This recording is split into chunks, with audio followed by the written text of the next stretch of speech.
রাজধানী মিরপুরে 4 স্টার গ্রুপের অন্যতম সহযোগী 3 শীর্ষ সন্ত্রাসীকে অস্ত্র গুলিসহ গ্রেফতার করেছে র্যাব।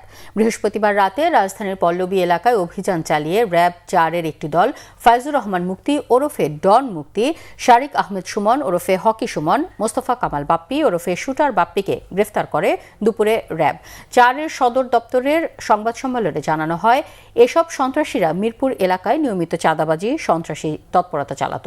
বৃহস্পতিবার রাতে বেরিবাঁধ এলাকায় চাঁদাবাজির জন্য সংগঠিত হয়েছিল তারা। এরা সবাই 4 স্টার গ্রুপের অন্যতম সদস্য। নির্বাচনের আগে অস্থিতিশীল পরিস্থিতি তৈরির পরিকল্পনাও ছিল তাদের। খোঁজ নিয়ে জানা গেছে, ডন মুক্তি 4 স্টার গ্রুপের অন্যতম শীর্ষ সন্ত্রাসী মামুনের বোন জামাই।